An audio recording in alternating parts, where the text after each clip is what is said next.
বিশেষত ঢাকা শহরের বিষয়টা তো সো ডিফিকাল্ট। সেখানে মানুষ নিজের ফ্ল্যাটের পাশের ফ্ল্যাটের মানুষকে চিনে না। সড়কের জন্য অবশ্যই আমার আরেকজন মানুষকে পরিচিত লাগবে, বিশ্বস্ত লাগবে। তো এই বিড়ম্বনার কারণে মানুষ অনেক সময় নিজের উপর ওয়াজিব কুরবানি কিন্তু সঠিক খুঁজে পাচ্ছে না। আবার এই যে অ্যারেঞ্জমেন্ট যেটা, এটার জন্য প্লেস বা আপনার এই যে হুজুর একটু আগে আপনাদেরকে বললেন যে আরও বিভিন্ন কসাই সহ এই সকল হাট বাজার সহ আরও বিভিন্ন ঝামেলার কারণে, বিড়ম্বনার কারণে অনেক মানুষ শেষ পর্যন্ত কুরবানির দিন চলে আসে কিন্তু সে আর শরীরও বুঝে পাইল না, ইন্তজামও করতে পারলো না, তার কুরবানি দেওয়া হলো না। এই জিনিসটা লক্ষ্য করে আমাদের এই ভাইয়েরা, বিশেষত আমাদের সিলেট ফ্রেশ মার্টের যিনি উদ্যোক্তা হামিম ভাই, আমাদের সিলেটেই প্রথম এটা শুরু করেছিলেন। আমার নিজের কাছেও অনেক মুসল্লি আমি এরকম পেয়েছি যারা ঈদের 1-2 দিন আগ পর্যন্ত আমাকে জিজ্ঞাসা করছেন যে হুজুর শরীফ মিলাই দেন।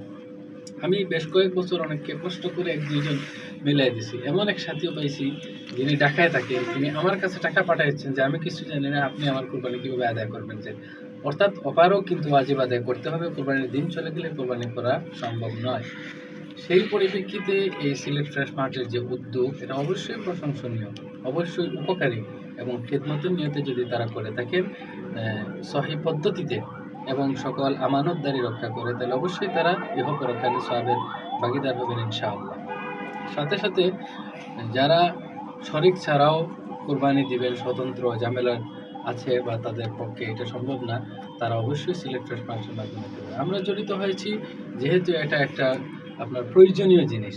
অনেকে আমাদের কাছেও এই সকল বিষয়গুলো শেয়ার করেন, আমরা দেখি।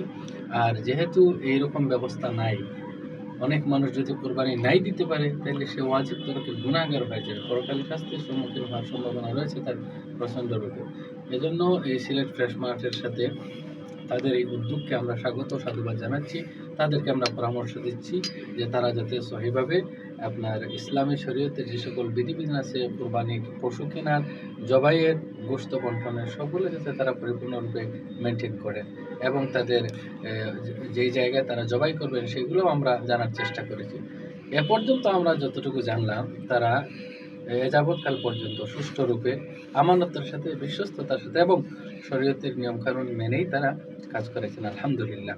আমরা আশা করব ভবিষ্যতেও তারা এরকম শরীয়তের সকল বিধিবিধান নিয়মাবলী মেনে এবং পরিপূর্ণ আমানতদারি গ্রাহকের সাথে বা আমাদের যে সকল মুসলিম ভাই বোনেরা তাদের সাথে আপনার অ্যাড হবেন, তাদের মনে পরিপূর্ণ আস্থা, বিশ্বাস এবং সন্তুষ্টি, যেহেতু কুরবানি একটি আবেগপ্রবণ ইসলামের বিধান যেটার সাথে মানুষের ধর্মীয় আবেগ জড়িত, সেখানে তাদেরকে 100% যাতে স্যাটিসফাইড করা যায় তারা আপ্রাণ চেষ্টা করে যাবেন।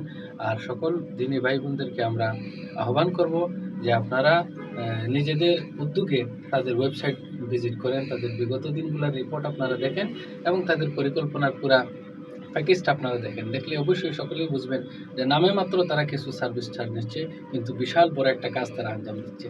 আল্লাহ পাক রব্বুল আলামিনের কাছে আমরা দোয়া করি যাতে সিলেট ফ্রেশ মার্ট আমানতের সাথে মুসলমানদের এই ইবাদতের ক্ষেত্রে সহযোগিতার খেদমত করে যেতে পারে। আমরা প্রত্যাশা করি আসলে সিলেট ফ্রেশ মার্ট যেন স্বাভাবিকভাবেই তাদের এই কার্যক্রম চালিয়ে যেতে পারে। অনেক ধন্যবাদ যারা আমাদের সাথে যুক্ত ছিলেন।